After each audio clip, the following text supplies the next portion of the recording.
3, 2, 1. Muito boa tarde, traders de todo o Brasil e exterior. Estamos começando mais um Caminhando com o Ferrão. Hoje é dia 1º de fevereiro de 2025. Pois é. Se animaram? O mercado subiu um pouquinho, o pessoal se animou. Mas será que é hora de comprar? Ou é hora de vender? Será que nós devemos seguir uma estratégia bem definida? Ou ir ao balanço das ondas? E vai para lá e vai para cá e compra, vende, estopa.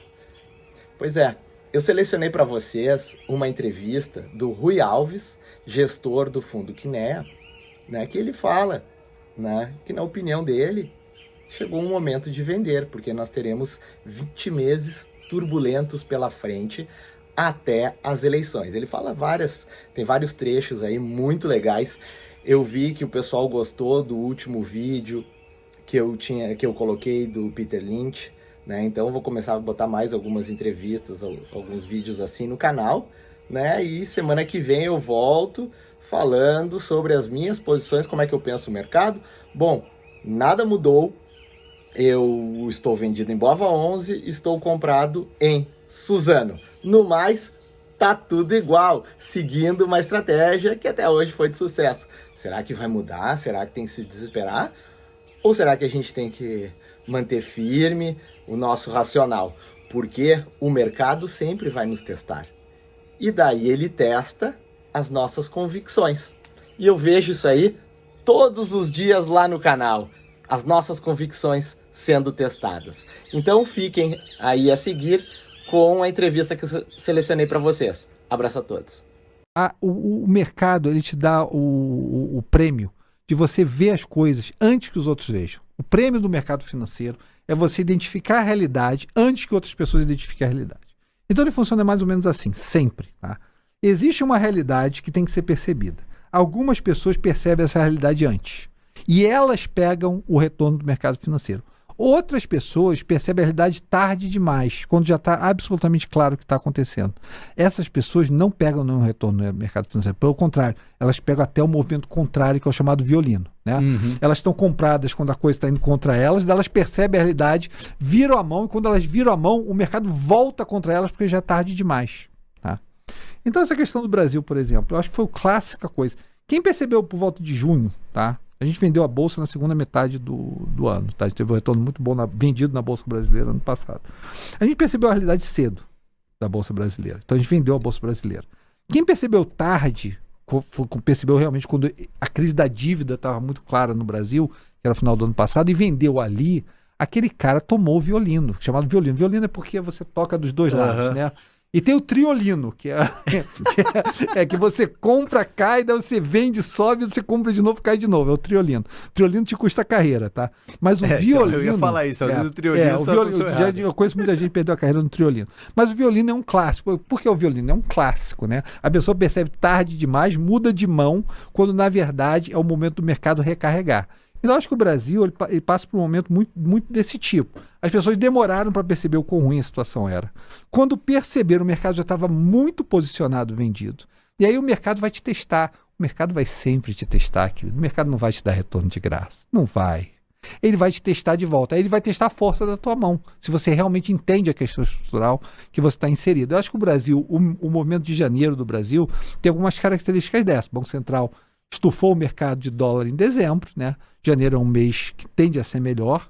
Aí você estufa o mercado de dólar, o dólar tem que circular nessa economia e você tem uma realização, né? O real performa bem. Nesse movimento, como o real performa melhor, você acaba tendo uma performance melhor da Bolsa, por exemplo. E você vai nesse processo que parece um processo virtuoso, mas que nada mais é do que um rebote do movimento desse primeiro movimento que foi percebido por investidores mais sagazes ou mais que estavam mais presentes na realidade do que outros. Eu acho que o risco agora é as pessoas pensarem que tudo foi um sonho de uma noite de verão e nada aconteceu no Brasil. A gente está com a situação ainda bastante complexa. Tá? A gente está todo. Eu já vi 500 pessoas aqui nesse Market Makers explicando a situação do Brasil. Eu não vou ser mais um, querido. Mas eu vou dizer só o seguinte: o óbvio, a situação do Brasil ainda é muito complexa. Eu vou dizer algo diferente. Eu entrevistei o Trauma, tá? O Thomas Trauma. Vai ao ar amanhã no Café com Quineia. Pô, que legal. É muito legal o programa. Eu adorei entrevistar o Trauma. Um cara muito interessante e muito aberto o papo. Mas ele falou algumas coisas interessantes. Uma coisa que ele falou dizer, Rui, a gente vai viver uma eleição de 20 meses.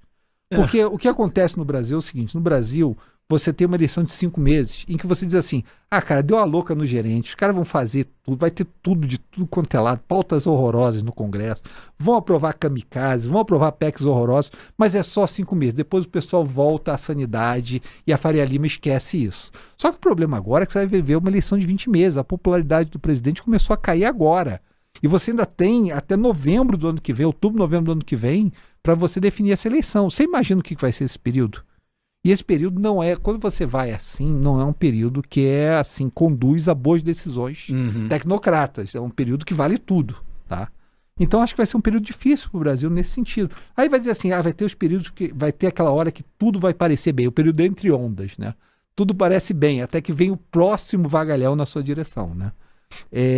Nesse sentido, eu acho que as pessoas mais coerentes ou que entendem melhor o estrutural, eles vão preferir tirar um pouco do pé agora e colocar as posições vendidas novamente, tá? É a maneira que eu operaria. Normalmente você opera, tem maneiras diferentes de operar, tá? Cada pessoa é uma pessoa. Mas tem 2 maneiras de operar que eu opero. Uma, eu levo até o extremo qualquer posição, e o primeiro movimento contrário contra mim eu zero. A outra eu, na verdade, tiro parte da posição conforme a posição performa, né, para poder voltar com convicção na correção. Eu acho que quem opera dessa maneira, que a maioria das pessoas, é a hora de começar a botar as posições vendidas de novo na bolsa, tá? Principalmente no DWZ. É onde eu prefiro colocar. Porque eu tenho a visão seguinte: não existe bolsas locais, existe bolsas em dólar, é o que existe, tá? Se eu vendo a bolsa mexicana, eu vendo o EWW. Se eu vendo a bolsa brasileira, eu vendo o EWZ. Se eu vendo a bolsa Emerging Markets, eu vendo MSCI Emerging Markets, ou IEM, ou MESA, tá? Que é o equivalente. Sim. Porque o mundo negocia dólar.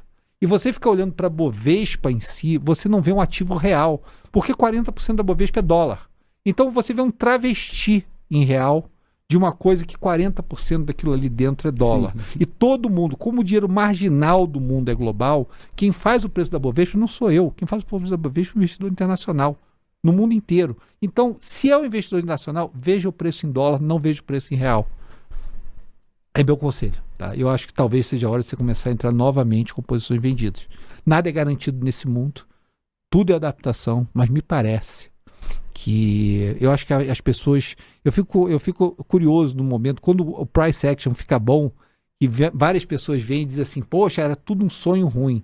Às vezes não é, querido. Às vezes é a realidade batendo na tua... Às vezes Deus dá dente 2 vezes. Deus dá dente 2 vezes. Não esquece disso, não. Tá? Se você não vendeu na primeira, ou você não fez o trade na primeira, talvez Deus te dê a segunda chance.